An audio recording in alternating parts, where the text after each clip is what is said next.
Coconut Podcast, saison 4, avec votre animateur Alain Joe, propulsé par le groupe Quartier.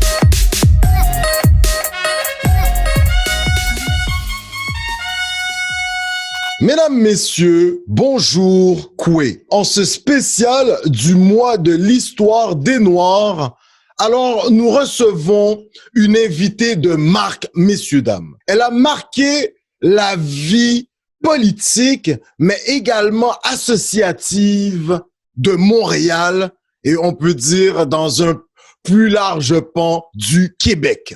Vous l'avez assurément connue sur les réseaux sociaux. Et pour ceux qui ne la connaîtraient pas encore, vous allez faire une découverte incroyable.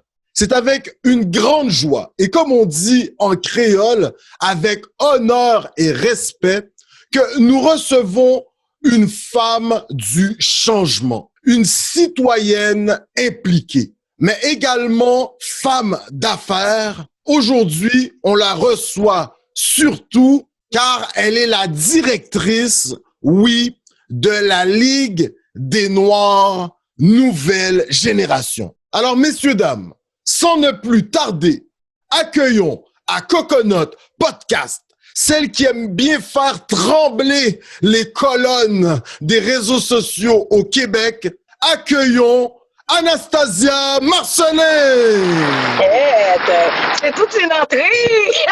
C'est toute une entrée. C'est toute une entrée. Le fait que tu sois avec nous à Coconut Podcast, écoute, cette introduction, elle est très peu. On sait que véritablement, ton implication au Québec, on pourrait dire même sur la planète bleue, se doit vraiment qu'on applaudisse. Et une femme qui n'a pas peur de monter au créneau pour défendre la justice sociale. Anastasia, cette introduction, elle est très méritée. Anastasia, la question qu'on pose à tous nos invités, comment ça va? Ça va bien, merci. Actuellement, je suis en Floride. Ben oui, je suis en train de faire la promotion de notre nouvelle marque. On a sorti une marque de commerce qui s'appelle Rebelle. Okay. Excuse-moi si je me permets de faire la promotion. Profites-en, la plateforme, elle est la tienne, là. Oh, c'est super! Oui, mais on voit, ça c'est avec le nègre marron. Oui, ça s'appelle Rebelle. Okay. On a les tennis, on a les tennis, on a plusieurs. Des casquettes, voilà, donc pas mal de linge. Oui, non seulement des linges, on a aussi des chargeurs, on a des sacs, on a plusieurs sortes de choses qui viennent avec. C'est vraiment une marque qu'on veut vraiment faire sortir, qui sort de la société haïtienne avec l'emblème de nègre marron dedans, parce qu'on trouvait que c'était important de mémoriser, aussi de valoriser nos héros qu'on a eu dans le passé, qui sont souvent oubliés. Oui. Nos héros qui sont souvent oubliés. Et fait on a sorti la marque Rebelle. J'ai aussi ma fille qui s'appelle Toya, en l'honneur à la tête de Dessalines. Okay. C'est vraiment important pour nous, ce genre de choses. Super. Écoute, Anastasia, on est en plein dans le mois de l'histoire des Noirs. En introduction, on disait que tu es également femme d'affaires, plusieurs entreprises que tu lances, tu mènes plusieurs projets. Et là, tu nous arrives avec Rebelle. On te sent souriante, mais alors là, jusqu'aux oreilles. Est-ce que c'est les affaires qui t'ont amené entre autres dans l'État de la Floride ou vraiment les vacances et la famille? Ben, c'est un mélange de tout. Okay. C'est surtout mon conjoint qui a sorti la marque. Okay, puis moi, je trouvais que c'était important de l'encourager dedans. Puis je suis à fond dedans. Je suis porte-parole de la marque aussi. Okay, et fait qu'on n'a pas le choix. Puis je voulais vraiment laisser ma fille passer du temps avec son père. Fait que voilà, c'est une des raisons aussi. Et aussi la famille, parce que quasiment toute ma famille est en Floride. Bon. Incroyable et surtout excellent. Anastasia, On vient de vivre 2 ans de pandémie. Et à Coconut Podcast, on s'intéresse beaucoup à l'humain. Comment as-tu vécu ces 2 dernières années sur le plan personnel très rapidement? Tu sais, tout le monde me connaît comme une Anastasia forte. Tout le monde me connaît comme une Anastasia forte qui n'a pas peur de rien et qui se lance dans tout comme genre. Mais on oublie que je suis aussi un être humain. Je vais pas te mentir, la COVID m'a mis KO parce que quand ça a commencé, je suis tombée enceinte. Ça a commencé pendant l'hiver, je suis tombée enceinte pendant l'été. Fait que c'était pas facile. Et tu sais, il y a plein de choses que tu ne pouvais plus faire quand tu allais à l'hôpital. C'était un peu compliqué. Et après ça, il y a eu l'accouchement, les gens pouvaient pas venir. Fait, en plus, j'ai eu une césarienne. Fait que c'était vraiment où ce que je suis passée proche. J'ai fait un burn-out quasiment. Fait que c'était intense. Tu sais, parfois, les gens, ils te voient fort, mais ils oublient que tu es un être humain. Fait que moi, je vais te le dire carrément, j'ai très mal vécu la COVID. Très, très mal vécu ça. T'as mal vécu la COVID, mais on sent que t'as sûrement eu un conseil et surtout, on va apprendre à te connaître. On sait que le soleil vivifie, revigorifie les êtres humains, entre autres. Et là, toi, avec la famille, écoute, tu as trouvé une voie de sortie en quelque sorte pour ta santé personnelle et la famille, la Floride, le soleil. Est-ce que ça te fait du bien?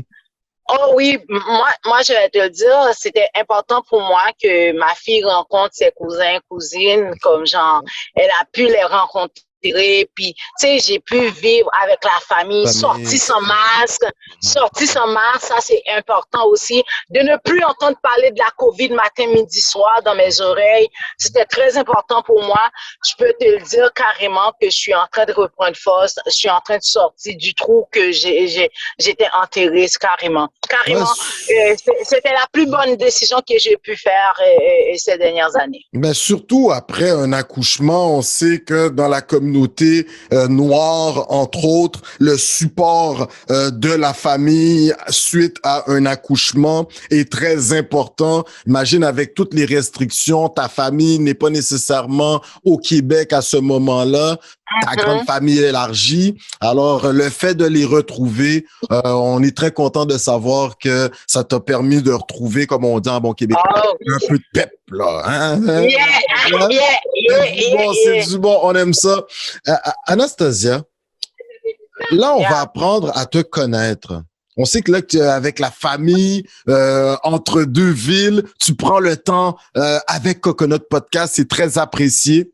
Anastasia Marcelin, selon les recherches de Coconut Podcast, tu as vécu au Québec, tu es rendu une sirop d'érable, mais tu es une vraie haïtienne. Ça a l'air que tu es née sur la terre de Pétion. Tu es une native natale. Est-ce qu'on a raison, Anastasia? Oui, je suis née en Haïti. J'ai grandi aussi en Haïti jusqu'à mes 17 ans. Ah, oui, souvent, les gens, ils voient souvent ça, là. J'ai tellement l'air québécoise parfois, là. Hey, Anastasia Marcelin! Ouais, j'ai vécu en Haïti jusqu'à mes 17 ans. Et je peux te dire, ces années m'ont vraiment vigorifiée. Et si je suis forte d'une certaine manière, c'est grâce à Haïti parce que Haïti m'a appris à vivre dans un autre niveau, à comprendre les choses d'une autre manière et à développer une sorte de compassion aussi envers les humains. Fait que c'était très important pour moi. Ouais, je suis née et grandie en Haïti. OK, ben là, c'est facile. Il y en a beaucoup qui disent, oui, je suis né en Haïti, j'ai grandi en Haïti. Nous, à Coconut Podcast, on est presque rendu pas mal polyglotte un peu. On baragouine quelques langues. Ouais. Anastasia, on va voir si tu passes le test. OK. Anastasia, est-ce qu'on comprend le créole? Est-ce qu'on parle créole? Est-ce qu'on peut converser en créole? moins comprendre créole, moins parler créole. Je connais très bien. C'est une langue qu'on écrit super bien, mais maintenant, je mélange créole avec français. Je passe dans la tête, la gueule. OK, donc tu es rendu à l'espéranto, cette langue que tous les êtres humains y mettraient un peu du leur. À nous de se comprendre. Tu es une vraie internationale, Anastasia. Anastasia, un souvenir de ton adolescence, de ton enfance, de tes 17 premières années de ta vie qui relate Haïti. On t'écoute. De tes beaux souvenirs. Mes plus beaux souvenirs, c'était quand j'allais en province, d'où ma mère vient, l'île de la Gonâve. Et oui, ma mère vient de l'île de la Gonâve, puis j'allais souvent là. Moi, je suis très, très familiale. Et c'est là qu'on allait se réunir, les tantes, les oncles, les cousins, les cousines. Fait que c'était le plus beau moment de ma vie. Ça, c'est clair. Ah, mais t'es une chanceuse. Sais-tu nager, Anastasia? Je peux me débrouiller, ça dépend. Comme moi, hein? On est comme tous les Haïtiens, là, tu sais. Attention! La plupart, on a comme beaucoup d'Haïtiens. On peut habiter à côté de l'eau, mais on ne sait pas nager. Ouais. Anastasia, incroyable. Et maintenant, à l'âge de 10, parce que c'est incroyable que tu nous dises jusqu'à l'âge de 17 ans, tu étais encore en Haïti. Ouais. Que ça va pas te prendre de temps, toi, pour en quelque sorte conquérir l'Amérique, comme le film de Dany Laferrière, parce que on sait qu'en 2017, on va y arriver, mais tu vas être une de ces candidates quand même vedettes, fort connues. Tu vas te faire connaître beaucoup à ce moment-là.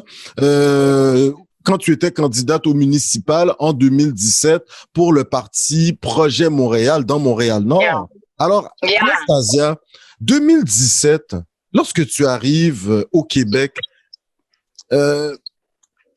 selon les recherches de Coconut Podcast, ça a l'air que tu vas pas choisir d'aller vivre à Trois-Rivières, mais tu vas vraiment par instinct ou parce qu'il y avait peut-être quelqu'un qui avait déjà tracé la route, tu vas t'installer dans Montréal-Nord et tu ne vas plus bouger de là, comme on dit.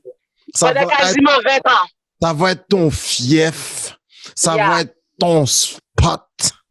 Tu vas y brasser, tu sais, comme pour qu'il y ait un changement au niveau de la vie de ce qu'on pouvait appeler tes commettants, tu sais, à l'époque que t'étais là. Mais on aimerait t'entendre très rapidement.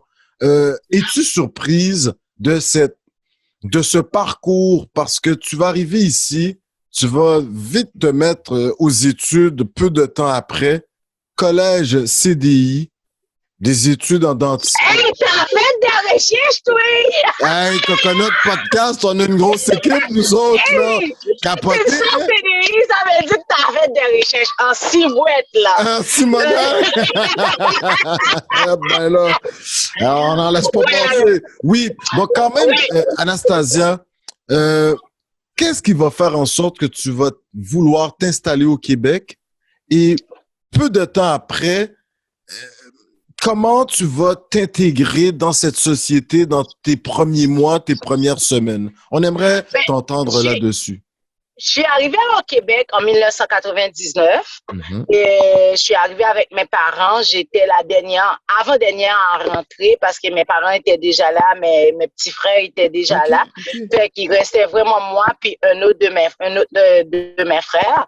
Et on s'est installé sur le boulevard Ribourassa et la Corday. On a passé... Oui. T'as connu le Harvey's dans le coin, hein, le CLSC, là. Je connais top. Fait qu'on s'est installé là. On s'est installé vraiment à Montréal là, pendant quasiment 20 ans. OK. Vraiment et même quand j'ai été en appartement, j'habitais à 1 rue de Montréal-Nord. Quand j'ai été en élection, s'il y avait pas cette rue-là, j'allais voter pour moi. Okay.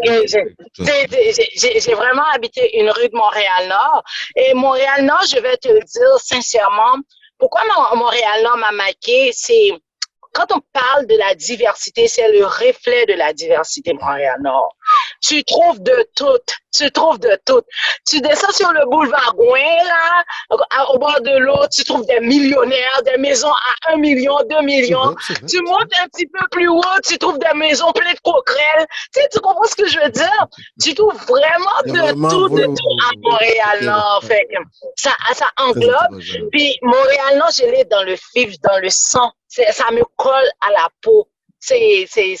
J'adore cet endroit et moi, je me suis toujours sentie en sécurité. J'ai toujours marché à une heure. Tu connais Marie. T'as pas eu le temps de connaître chez Marie, toi. Ben oui, là. Qu'est-ce que tu dis là, toi? Hey! Je connais tout quasiment Montréal, là. OK, c'est pas pire, OK.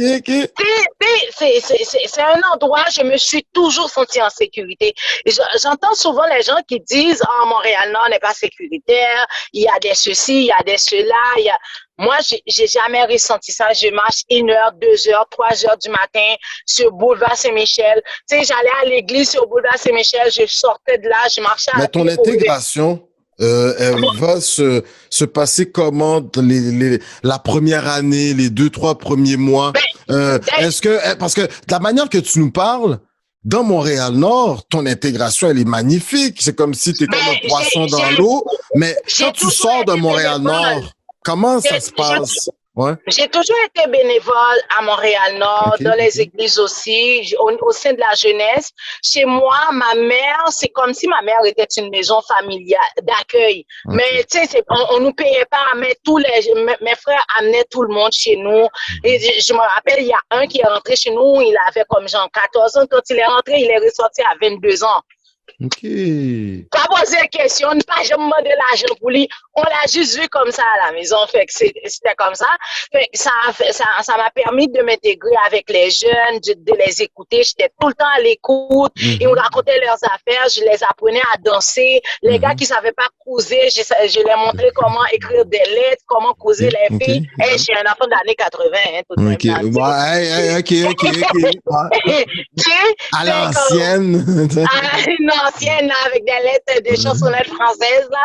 Fait que j'étais tout le temps été impliquée avec ça. Puis, au fur et à mesure, il s'est passé quelque chose et j'ai un de mes frères qui a été victime de la police et c'est quelque chose qui m'a marqué très, très, très profondément. Et puis, arrivé à un moment donné, ça s'est sorti tout seul. Boum! C'est comme ça que je me suis intégrée, impliquée au sein de la société parce que j'étais tannée du profilage racial, j'étais tannée de voir certaines choses. Les gars me racontaient trop de choses, je voyais trop de choses à Montréal-Nord. J'étais à bout avec les policiers de Montréal-Nord. Fait que je me suis dit, why not? Pourquoi pas?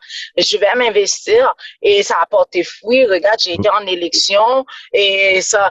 Ben même avant... Oui, vas-y. J'ai été en élection, c'était vraiment pour faire chier des Nicodères. OK, mais on va revenir dans quelques instants. Parce que ton implication, c'est intéressant ça, ton implication, tu nous as parlé un peu d'une intervention des forces de l'ordre auprès de ton frère. Ça t'a marqué énormément. Dans Montréal-Nord, bon, lorsqu'on est entre nous, entre diversité, l'intimidation, elle n'est pas nécessairement présente, malgré que oui, par moment, énormément quand même. Des fois, c'est juste peu abordé. Tu vas, dès 2012, Anastasia, tu arrives en 99, hein, quand même, tu fais tes études, t'avais déjà fini le secondaire à cette époque, donc t'as pas eu le temps d'aller à l'école secondaire Henri Bourassa, toi? Non, j'ai été par contre à Ferland. OK, ouais. Non seulement Ferland, j'ai été aussi à l'école à Saint-Léonard, là, comment on l'appelle encore? De Saint-Ex.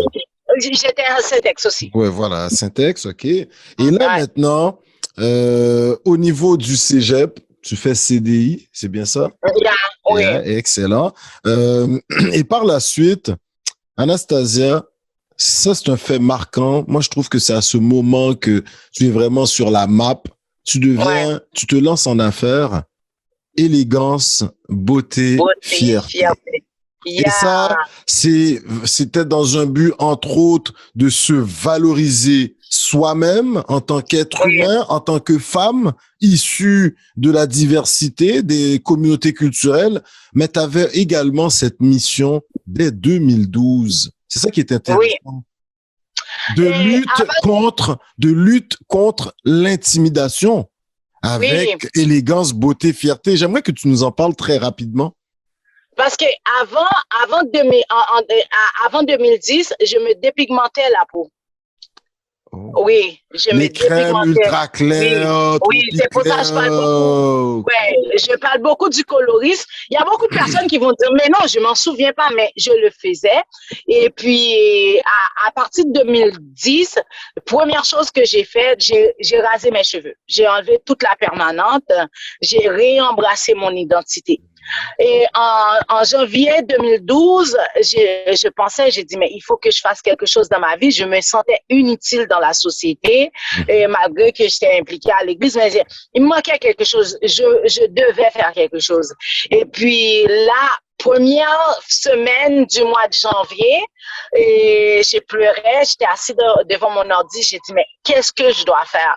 Puis l'idée de faire un défilé pour les cheveux naturels est passée dans ma tête.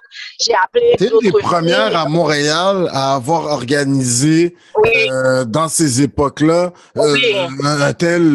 une telle démonstration là. Oui, on a été les premiers qui ont fait le premier défilé des cheveux naturels des femmes noires au Québec, parce que c'était pas un défilé juste pour défiler, c'était accentué sur ça, parce qu'il y avait conférences, il y avait vraiment tout, comme comment prendre soin des cheveux. On a vraiment fait ça. Ça a été le premier. En un an, on a fait 4 défilés. On était là. On était dedans. Motivés, là, comme on dit. On a fait 4 défilés et puis on a lancé ça et j'ai adoré.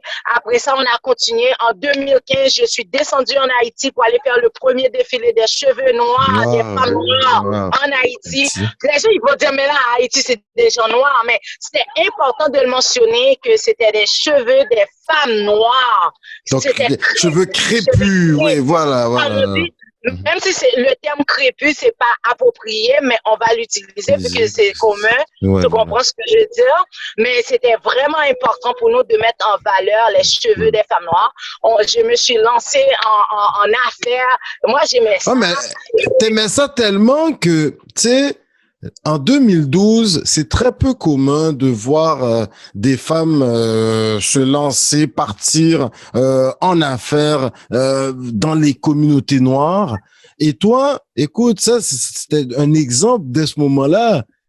T'es PDG. Attends, mais t'es PDG, président, directrice générale, tu sais, de la petite fille qui était dans sa chambre, qui se lamentait sur son sort. Et après, tu vois le dynamisme et que tu te retrouves à la tête de ta compagnie. Ça m'a sauvé la vie. Okay. Ça m'a sauvé la vie. Et on l'a lancé en 2012. Je pesais 275 livres. En 2013, je pesais 170 livres. Qu'est-ce que tu me dis là? Ça a complètement changé ma vie. Wow. Et ça a sauvé beaucoup d'autres personnes qui étaient autour de moi parce que c'est un défilé qui est complètement différent des autres. Il n'y a pas de grandeur, il n'y a pas d'auteur.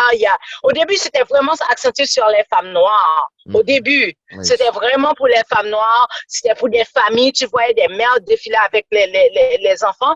Mais au fil du temps, j'ai changé le concept. J'ai invité les autres communautés avec nous. C'était devenu illimité.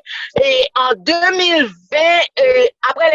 après les élections 2018, j'ai lancé les 50 nuances de beauté. Les 50 nuances de beauté, il n'y a pas de couleur, il n'y a pas de grandeur, il n'y a pas de sexe, il n'y a pas d'identité de genre.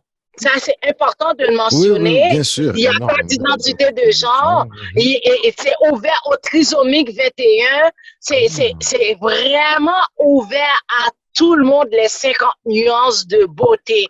Et c'est ça qui fait la beauté de cet événement-là. Mais tu vois, tu es un peu précurseur parce que aujourd'hui, à la télévision québécoise, on voit de plus en plus, il y a toute une campagne qui accourt ces derniers temps où ce que on fait appel à des citoyennes, citoyens atteints de trisomie et on les met de l'avant afin de rendre Oui, ça, voilà, c'est la vraie mais, vie, quoi. Ouais, mais c'est c'est, quelque chose d'intéressant. moi, j'ai fait des expériences avec une surtout qui s'appelle Josiane. OK. Je me rappelle toujours, je me rappelle encore quand Josiane est arrivée sur moi, elle voulait rien savoir de moi.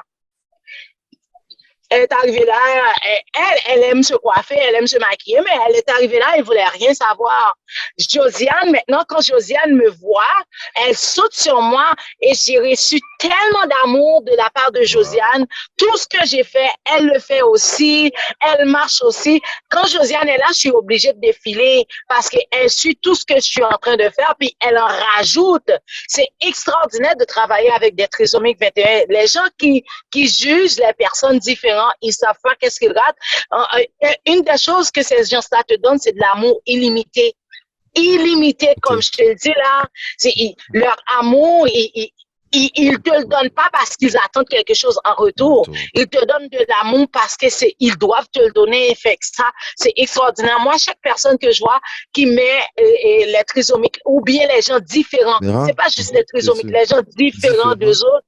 Oui, les gens différents, fait, à chaque fois que je vois qu'ils le mettent en valeur, moi, ça vient me chercher. Parce que moi, quand je fais des défilés, j'ai des transgènes, des homosexuels, Mhm. j'ai, tu sais, je suis la C'est seule la panoplie, chrétienne. ouais, ouais. Oui, je suis la seule chrétienne qui La touche à religieuse, ça. ouais, ouais, Oui, ouais, ouais. parce que moi, c'est important pour moi, ce genre. Oui, une autre chose encore, je mets aussi les vaudouisants Ouais, en ouais, ouais. valeur. La Parce que diversité. c'est de la diversité parce que Ben oui. j'ai Kerma, elle est Mambo, je Mhm. travaille avec Kerma. Je travaille avec Kerma, et c'est important pour moi, ce genre de choses-là. Tu comprends? Mhm. Fait que c'est vraiment important. Très rapidement, tu dis que toi, t'aimes pas voir qu'il y ait injustice et lorsque tu vois qu'il y a acceptation, ça te fait du bien. Toi-même issu de la communauté noire, tout en étant impliqué dans cette lutte contre l'intimidation, là, à un moment, tu vas prendre ton bâton de pèlerin et là, tu vas te lancer dans une cause encore plus,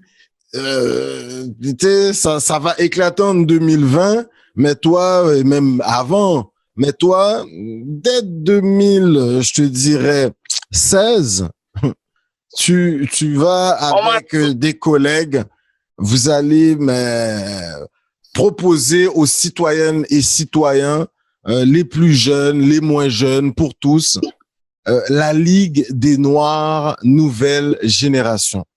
ouais. Parce Ça, qu'au début, j'étais dans une autre ligue. ouais, Je vais pas citer son La nom. Ligue des Noirs du Québec, oui, oui, oui, oui. Oui, avec J'étais vice-présidente Philippe, d'une autre ligue. OK. Et puis, j'ai remarqué que on pouvait pas se rejoindre. Les choses que je voulais avoir, que je voulais faire, je ne pouvais pas le faire là-bas. J'ai dit, you know what, j'ai lancé la Ligue des Noirs Nouvelle Génération. En fait, la Ligue des Noirs Nouvelle Génération, depuis que j'étais avec eux, c'était déjà en préparation. On avait déjà créé la page. Et puis là, j'ai dit, what, je vais le faire. Parce que moi, mon but, c'était vraiment l'activisme. C'était pas quelque chose pour aller.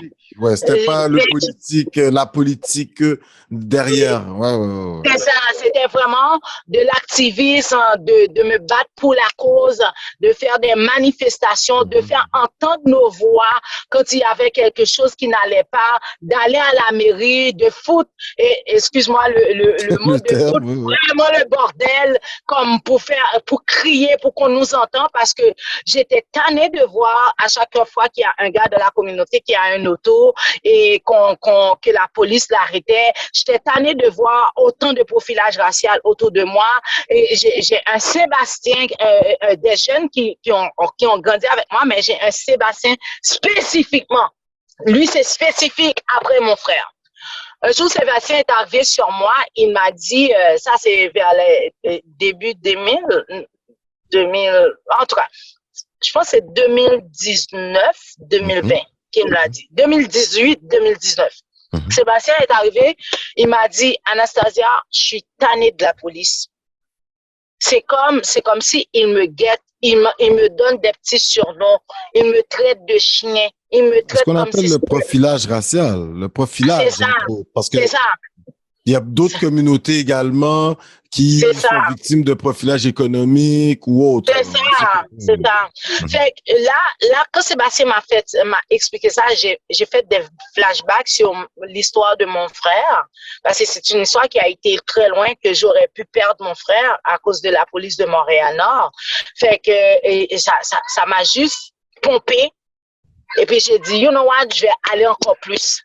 Tu te rappelles la vidéo où j'ai crié à la mairie, arrêtez de Tu réponds vraiment ça. quoi à ceux qui, tes détracteurs, qui disent oui, mais elle fait que gueuler, elle prend pas le temps d'argumenter, elle se permet Moi, je vais de mettre répondre. tout à sac, de faire le bordel. Qu'est-ce que tu leur réponds? Ouais, vas-y. Depuis combien de temps qu'ils font leur propre démarche? Est-ce que ça a donné quelque chose? Depuis combien d'années qu'ils le font? Depuis combien d'années qu'ils prennent de l'argent sur le dos de la communauté?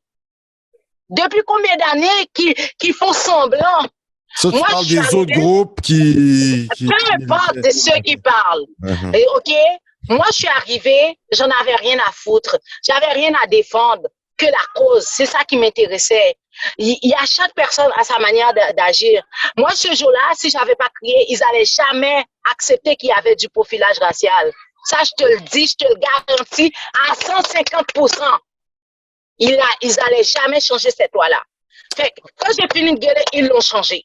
Parce qu'ils ont compris qu'il y a des familles qui en avaient plus, qui en avaient marre, qui n'en pouvaient plus. C'est tout. Parce que tout ce travail, dans cette optique, il va culminer en 2021 avec la reconnaissance en 2020-21 des différents corps de services policiers à la ville, différents niveaux gouvernementaux qui vont reconnaître un racisme systémique, qui vont reconnaître le profilage racial. En 2016, tu es dans la Ligue des Noirs Nouvelle Génération.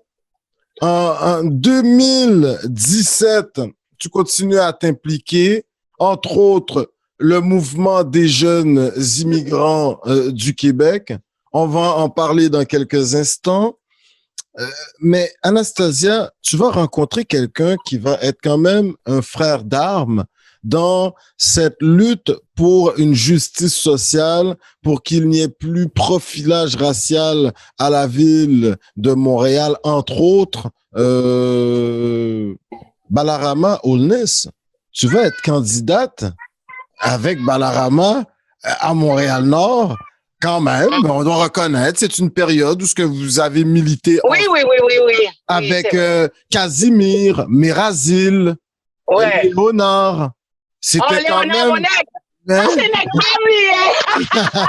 Mathieu Léonard. Moi, je l'ai baptisé noir. Mathieu Léonard est québécois d'origine, mais quand on le voit, c'est comme Mathieu est tout. Moi, je tiens à le préciser parce que oui, moi, je tiens à le préciser parce que souvent les gens ils disent que je suis raciste, ok?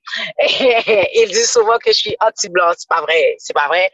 Mathieu Léonard, c'est mon partenaire. C'est mon backup, genre.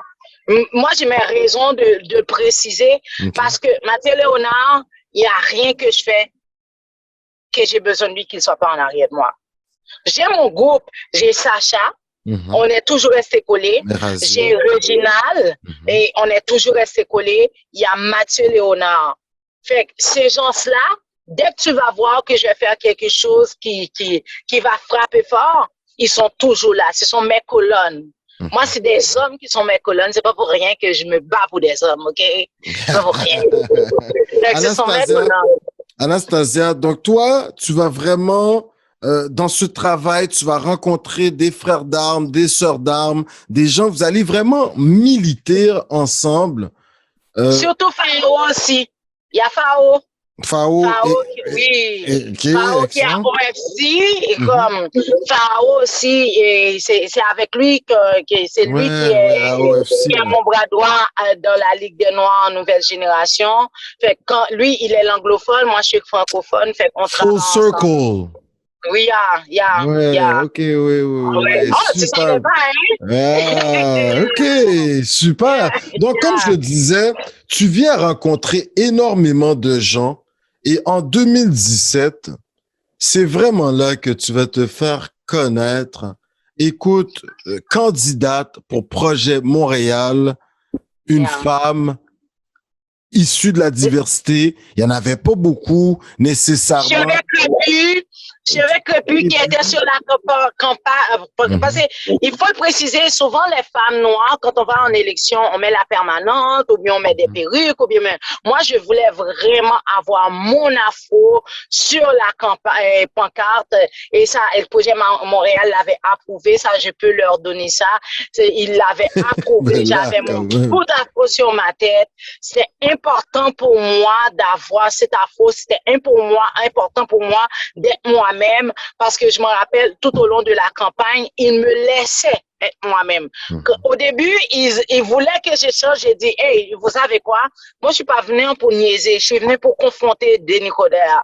Fait que laisse-moi faire qu'est-ce que j'ai à faire. Fait, ils m'ont vraiment laissé faire qu'est-ce que je devais faire. Satisfaite de ta campagne, on sait qu'il y avait eu quelques critiques en 2017 qui ont quand même été rectifiées aux dernières élections.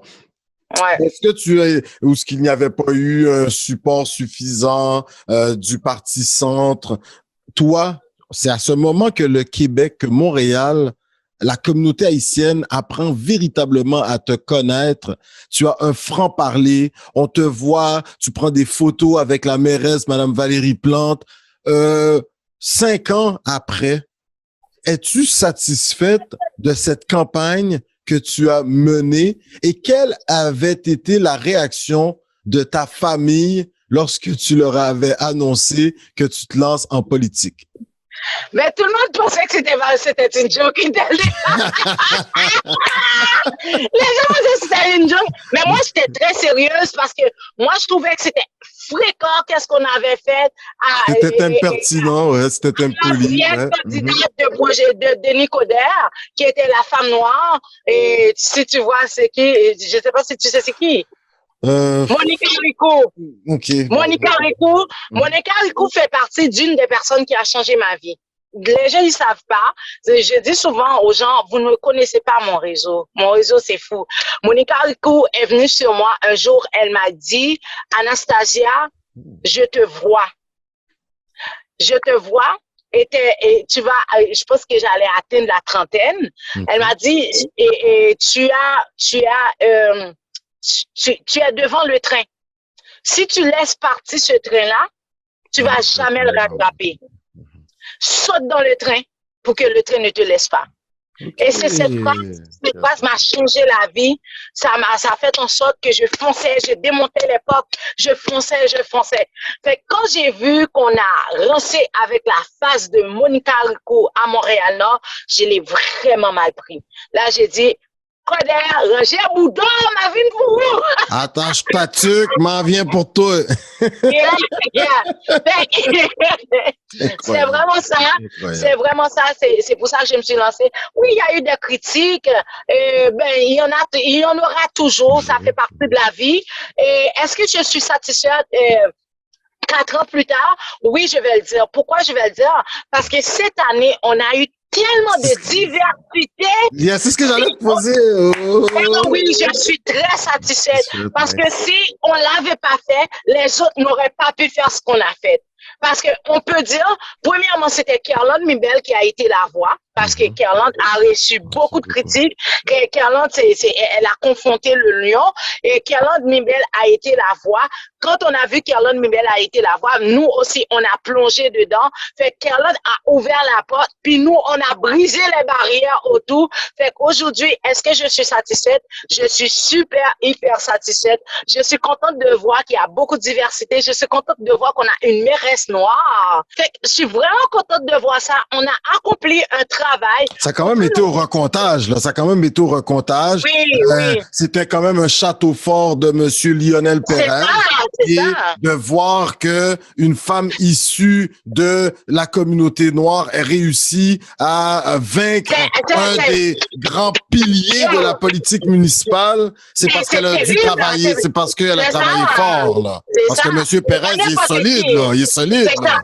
C'est ça que j'allais dire. C'est pas n'importe qui, c'est un carriériste, c'est quelqu'un qui connaît sa son politique, métier, sa politique, qui savait. Puis elle est toute nouvelle, elle a pu faire ça. Yo, chapeau, man. Oui, je suis super satisfaite. Oui, on a reçu beaucoup de critiques.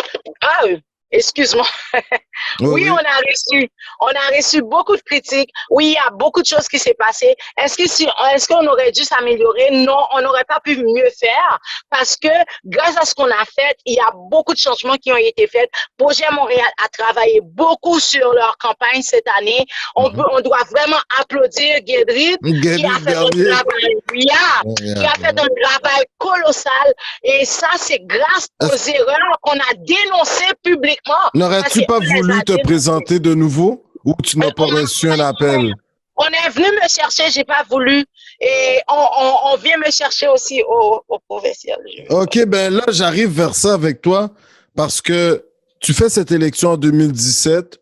Bon, tu en retiens quand même c'est une belle expérience. Hein? Après ton élection 2017, on te sent de plus en plus impliqué sur les réseaux sociaux parce que là, maintenant, tu es une personnalité davantage connue, mais il y a le revers un peu de la médaille.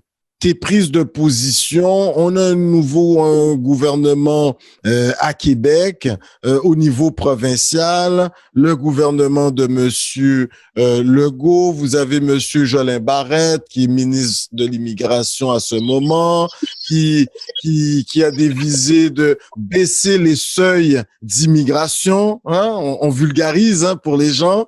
Et là, Anastasia Marcelin, elle se dit, non, mais quelle catastrophe, ce n'est pas possible, il y a un manque de main-d'œuvre, et puis là, tu embarques sur les réseaux sociaux et tu t'en donnes à cœur joie afin de dénoncer cette injustice. Et alors, bien sûr. Anastasia, pour terminer, là, tu vas devoir composer avec des répliques, mais cinglantes, violentes, déplacées, d'une partie de la population aigrie par quelle a été ta réaction à ce moment-là, Anastasia? Est-ce que tu regrettais même d'avoir décidé de devenir personnalité publique? Parce qu'on a vu que les Franz Benjamin, on a vu que les Emmanuel Dubourg, député provincial, fédéral, sont sortis pour te défendre, la classe politique à un certain niveau. Est-ce que tu as regretté même avoir fait ces commentaires? Quelle a été ta réaction? Oui, non, je vais jamais regretter parce que si tu ne dénonces pas, tu approuves. C'est important de comprendre ça. Moi, je le dis souvent aux gens de la communauté. Quand tu ne dis rien, c'est parce que tu approuves. Moi, je n'approuve pas ce genre de choses. Pourquoi je dois fermer ma bouche? Je vais te dire, c'est sûr, quand tu prends des positions, attends-toi à des attaques. Moi, psychologiquement, je m'attendais parce que la personne qui a partagé, c'était un live que je faisais, la personne qui a partagé le live a couru pour venir me dire, j'ai mis ton live dans un groupe de racistes, attends-toi à être envahi. Fait que j'ai eu 500 personnes, one shot, sur le live, qui lançaient les paroles. C'était cinglant. Et ça faisait peur, je vais pas te mentir, parce qu'on reçoit des menaces de mort. Bien sûr, il y en avait. Oui, il y avait Parti Gauche qui embarquait aussi. Et, c'était fort, c'était puissant, c'était fort. Mais je me suis dit, hey, moi, je prends toujours les héros de la société haïtienne comme exemple, ok? Ils sont ma force. Je me suis dit, si Dessalines avait fermé sa bouche quand on le menaçait, tu comprends? Et puis, moi, je m'identifie tout le temps comme Marie-Jeanne. Marie-Jeanne, quand on devait la battre, c'est elle qui avait dit à ses soldats, feu! C'est elle qui avait demandé d'ouvrir feu sur elle. Tu comprends ce que je veux dire? Fait que je m'identifie toujours à ces femmes. Fait que je me suis dit, pourquoi je dois fermer ma bouche? Non, je peux pas. Et c'est dur, c'est terrible. Parfois, tu sais que tu déranges. Parfois, t'as peur. Moi, quand je suis dans la rue, les gens, ils comprennent pas. Parfois, il y a du monde qui dit, ah, c'est parce que je fais semblant je suis timide. Mais, j'ai travaillé sur ma timidité, j'ai travaillé et je trouve que c'est important d'avoir des gens comme moi. Je sais que parfois je blesse, je sais parfois je fais mal, mais c'est important d'avoir du monde qui n'ont pas de l'eau dans leur vin, qui sont capables de dire les affaires comme il faut, comme il se doit. Est-ce que tu es la Martineau, la Trissac, la Emmanuel, la traverse de la communauté noire? Je vais pas arriver au point de Martineau. Est-ce que tu es la traverse de la communauté noire? Est-ce que tu es ce genre de la Noémie Mercier qui n'a pas peur d'émettre ses opinions de la communauté noire? Mais je suis un peu comme ces gens-là, mais à ma manière. À ma manière. Je sais quand fermer ma bouche aussi, là. Je sais quand me retirer. Je sais quand entrer dans une affaire. Une des choses mais quand te retirer, des fois, là, ça a l'air, d'après nos recherches, il y a des moments dans cette volonté de tendre la main. Dans cette volonté de tendre la main à même celui qui n'est pas supposé apprécier ton discours de dénonciation. Tu as été parlé sur certaines radios à Québec, des radios à un certain moment que, on sait qu'on parlait de radio poubelle à une certaine époque, là. Mais toi, t'as pas eu de problème à te rendre sur ces radios, malgré qu'ils ont essayé de virer la chose en boutade, de te passer au ridicule. Tu as tenu le fort. En 10 secondes, cette expérience, qu'en retiens-tu? Je vais te dire, ce qui ne te tue pas te rend plus fort. Oh my God. OK, ouais, vous êtes pas mal prête, Madame Marcelin, directrice de la Ligue des Noirs Nouvelle Génération. Parce que quand tu embrasses une cause, quand tu prends quelque chose, tu dois prendre les bons et les mauvais côtés. Moi, tu sais, la seule fois que j'ai vraiment failli faiblir, c'était quand les gens de la communauté m'ont frappé. Okay. Pourquoi? C'était simple. Parce que je m'attendais pas à ces coups-là. Tu comprends ce que je veux dire? Puis c'était du monde qui faisait semblant de m'apprécier, mais qui créait des faux comptes. Parce que moi, je voulais savoir. Et c'était fort, c'était violent. Et moi, j'ai pris ça comme un viol psychologique. Parce que, arrivé à un moment donné, quand tu parles de ma culotte, excuse-moi, si je me permets de dire ça, j'ai été sous l'eau, j'ai m'arraché quasiment la peau parce que je trouvais ça dégueulasse. Ouais, fait, quand je m'attends pas, tu me frappes, ça, c'est autre chose. Mais malgré qu'on te frappe, oui, vas-y, on t'écoute. Je m'identifie toujours comme un bananier. Un bananier, ça courbe, mais ça se redresse toujours. Ah ben c'est ça que j'allais vers là avec toi. Parce que tu vas te redresser malgré les critiques qui ont pu venir, qui venaient même des fois de l'intérieur, à l'intérieur de tes rangs, si on peut dire comme ça, de la communauté noire même. 2019, c'est là que les réseaux sociaux vont suivre, il va y avoir ce brasse camarade là un peu. Tu vas t'impliquer dans Au cœur des femmes, d'accord? Ça, on sent que là, déjà, le bananier, comme tu dis, il se redresse. Au cœur des femmes, c'est en l'île Maurice, c'est même pas au Québec. Oui, mais tu vas aller chercher la force, là, tu sais. Oui, à l'île Maurice, dans l'océan Indien. Oui, je suis dans le mouvement là-bas, l'île Maurice, au cœur des femmes. OK. Ouais. Donc, il y a cette volonté de te connecter avec d'autres femmes qui vivent certaines réalités, difficultés. Je vais te dire même, après les élections, pour que je ne fléchis pas, parce que c'était lourd, là. Ouais, parce que après une campagne, c'est lourd, tu sais. Oui, je sais. Oui, j'ai été en Alberta. T'as été juste, voilà. Oui, j'ai été dans Calgary, le musée. Edmonton. J'ai été dans le musée pour voir qu'est-ce que l'humanité a fait, le nom de qui était là. J'ai marché j'ai été dans les camps des autochtones parce que j'avais besoin. J'ai été dans le centre du Canada pour être ressourcée parce que moi, je crois beaucoup à la spiritualité, aux forces. Fait que j'ai été me ressourcer. J'avais besoin de ça. Fait que oui, j'ai fait ça. Moi, je vais te dire pour de vrai, ce qui me donne la force, quand je suis par terre, il y a toujours quelqu'un qui m'envoie un message sans m'en rendre compte pour me revigorer comme, tu sais, Ça donner du pep, là. Fait que je fais partie d'Au Cœur des femmes et je fais partie aussi de deux groupes, de deux organismes en Haïti qui travaillent sur la santé et on fait des cliniques mobiles en Haïti. Fait que, malgré parfois vous voyez pas qu'est-ce que je fais, je suis très impliquée. Je fais beaucoup de choses. Le bananier se redresse. On est en 2019. En 2020, 13 mars 2020, je pense qu'on va tous s'en rappeler pour le reste de notre vie. On nous arrête. La société au Québec ferme en quelque sorte, Montréal du moins. Anastasia, George Floyd, l'été 2020, toujours dans ces mêmes périodes. Et là, 7 juin. 7 juin, OK. Et Anastasia, moi, c'est à ce moment que Coconut Podcast, Alain Joe, l'équipe, on était sur le terrain, on prenait quelques images, on manifestait aussi assurément avec des frères et sœurs québécoises d'origine et on te découvre. Mais là, tu sais, la Marie-Jeanne,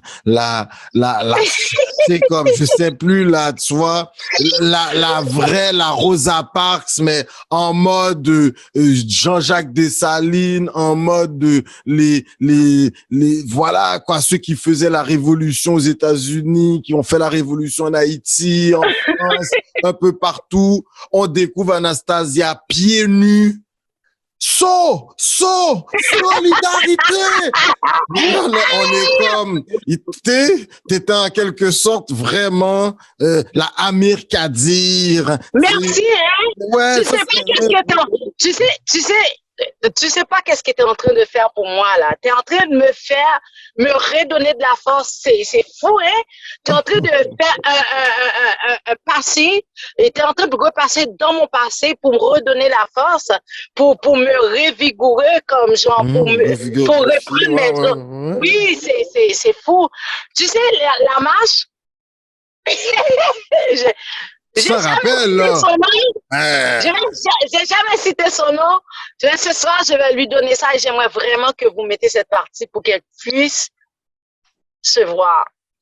J'étais avec une journaliste de la communauté haïtienne que vous connaissez quasiment tous.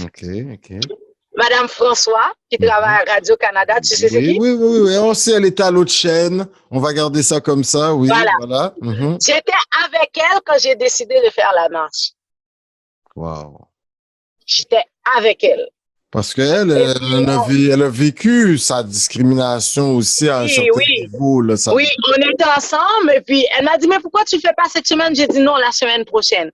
Et puis on a eu aussi et d'autres personnes, on a travaillé avec d'autres organismes, on a travaillé avec beaucoup d'autres organismes, mais j'ai un autre frère qui est vraiment, qui m'a vraiment approché, qui m'a dit, Anna, est-ce qu'on va faire une marche? Moi, je veux faire une marche, j'ai besoin de toi aussi. J'ai dit, mais on m'avait demandé de faire la marche, j'ai traîné les pattes.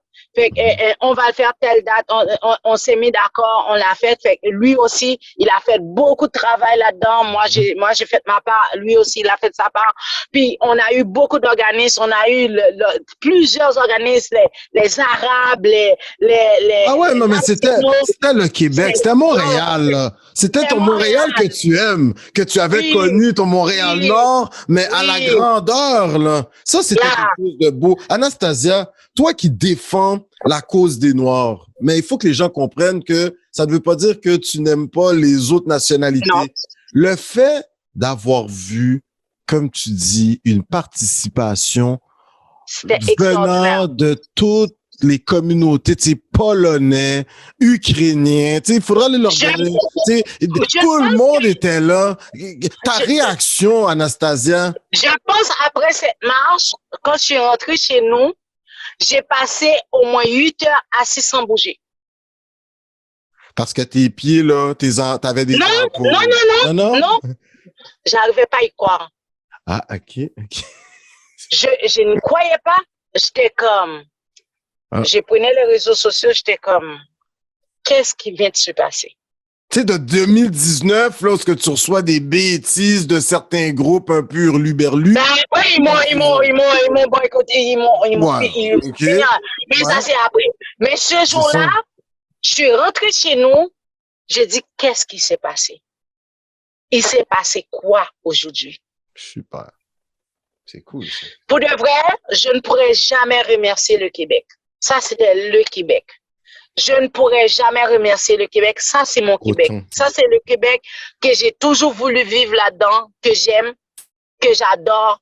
C'est ça, le Québec. C'est la diversité. Il y avait toutes sortes de monde, toutes sortes de personnes et on était là ce 7 juin-là. Et c'est historique. C'était la première marche contre le racisme et le profilage racial qu'il y avait. Parce que nous, on parle pas de George Floyd, vraiment. On parle vraiment de ce qui se passait au Québec. C'était important, ça. Et pour de vrai, on l'a fait. Moi, quand je suis rentrée, c'était ça que je répétais seulement. On l'a fait. On l'a fait. Tout ce qui vient après, on s'en fout. Mais ce jour-là, on l'a fait. Et moi, c'est important pour moi de dire merci aux policiers qui nous respectent. Parce que souvent, on oublie de dire merci à ces policiers-là. Il y a des bons policiers. Et c'était important pour moi de saluer leur bravoure, de leur dire merci et d'envoyer chier aussi ceux qui font pas bien leur job. Mais il y a tout ça. Mais parfois, il faut prendre le temps de dire merci aux gens qui nous entourent. Moi, je suis l'enfant du Sud et du Nord. Et ça veut dire, je sors de, ça c'est la phrase de Michael Jean, que j'adore, que j'ai piqué. Et fait que je suis l'enfant du Sud et du Nord. Fait que moi, je me sens bien avec ma société québécoise. La québécoise que je suis adore son Québec. Et je suis haïtienne aussi. J'adore mon pays d'origine. Fait que et quand c'est le temps de me lever pour le Québec, je vais me lever, je me lève pour le Québec. Mais quand c'est le temps de me lever pour Haïti, c'est important pour moi de me lever pour Haïti aussi. Fait que moi, c'est cet aspect, c'est ce monde qui m'intéresse. Il n'y a pas d'autre chose. Le Québec m'a donné des outils nécessaires que ma mère biologique, qui est Haïti, ne pouvait pas me donner. Le Québec a fait en sorte que je sois la personne qui je suis aujourd'hui. Mais Haïti m'avait déjà engendré pour être cette personne. Le Québec m'a outillé. Fait que c'est important. Souvent, les gens, ils écoutent ce qu'ils veulent écouter. Mais moi, ce message, je veux qu'on l'écoute aussi. Je veux qu'on écoute. Je n'ai rien contre les Blancs. J'ai un problème avec les racistes. C'est différent. Je n'ai rien contre les Québécois. J'ai un problème avec le système raciste systémique. Fait que c'est ça mon problème. Ce ne sont pas les Québécois. C'est comme le colorisme. Le colorisme, c'est au même titre que le racisme. Je combats aussi le colorisme. Qui est présent dans notre communauté. C'est ça. J'ai vu ma sortie que j'ai faite cette semaine contre le colorisme. Un film qui a été fait avec les enfants de vacances. Oui, on va. Tu comprends? Fait que je combats aussi le colorisme, mais je combats le racisme parce que c'est important pour moi. Mais ça veut pas dire que je déteste les gens qui sont métissés, qui sont peau claire. Ça veut pas dire que je déteste les Québécois. Et c'est comme Mathieu Botte-Côté. Beaucoup de personnes auraient pu penser que je déteste Mathieu Botte-Côté. Mais non, j'aime Mathieu Botte-Côté parce que c'est mon challenge. Oh, c'est mon challenge. Qu'est-ce que tu dis là? Mathieu Botte-Côté écrit mon nom dans son livre. Yo! On va y prendre cette partie-là pour on va lui envoyer. Bon, Anastasia, pour terminer, le mois de l'histoire des Noirs, plusieurs gens posent cette question. Est-ce que tu penses que c'est bien qu'on célèbre l'histoire des Noirs en un mois, ou c'est quand même un zoom sur la culture noire, et sachant que la culture noire, elle est fêtée à l'année longue. Toi, ta position là-dessus pour terminer, Et par la suite, tes remerciements, tes fanatiques t'écoutent et tes remerciements par la suite, on t'écoute. OK. Tu sais quoi? Moi, j'ai dit, faire qu'est-ce qu'on doit faire. Comme 1 mois, 2 mois, on sait tous qu'on est noir toute l'année. Fait que si on prend 1 mois pour célébrer, why not? Fait que c'est comme les gens qui disent le drapeau haïtien bleu, rouge, ils font... Regarde, il est rendu cette couleur-là, là. Avance avec. Oh. C'est ça.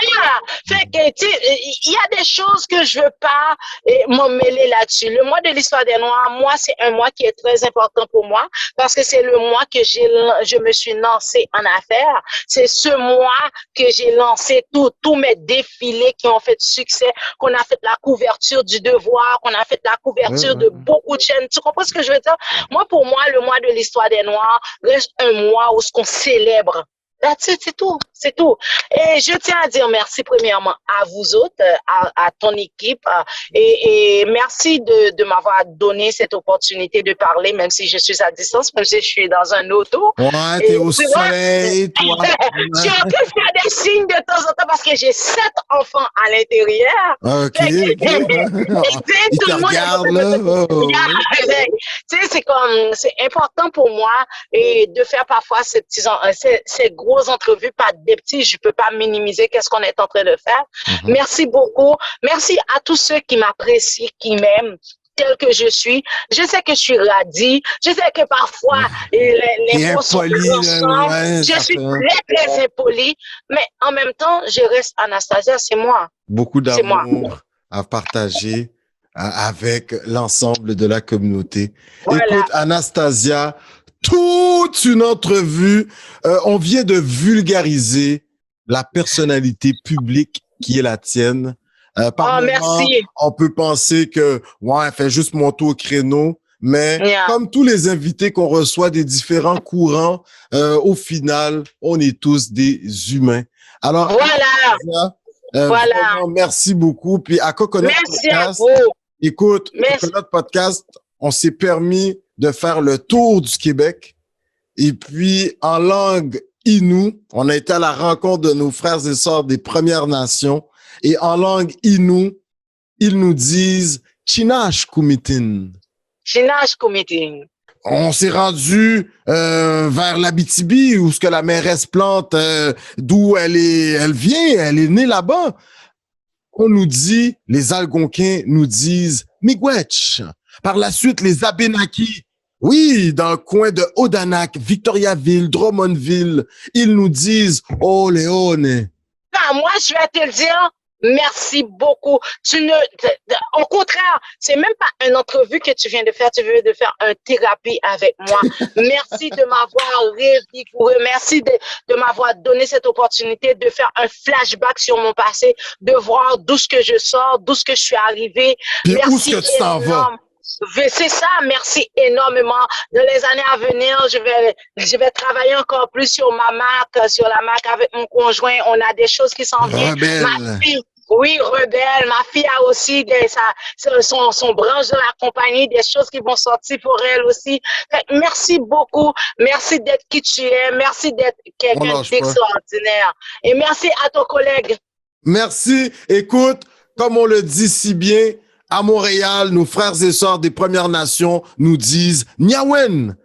Merci. Nyawen. Messieurs, dames, oui, nous étions avec cette femme de changement, cette femme du changement, cette femme de cœur, une militante hors pair. Et aujourd'hui, on la retrouve comme directrice de la Ligue des Noirs Nouvelle Génération. Je vous invite à la suivre sur les réseaux sociaux, entre autres Twitter, Facebook, Instagram. Elle est vraiment présente. Messieurs, dames, nous concluons ce mois de l'histoire des Noirs avec Anastasia Marcelin. Nous avons reçu une panoplie d'invités Quel mois de l'histoire des Noirs. Merci, oui, à vous tous de nous avoir suivis pendant ce mois de février. Alors, on se retrouve pour le mois de mars avec une autre série dans le cadre de cette semaine de l'action contre le racisme pour le mois de mars. Sur ce, Nyawen, merci, au revoir.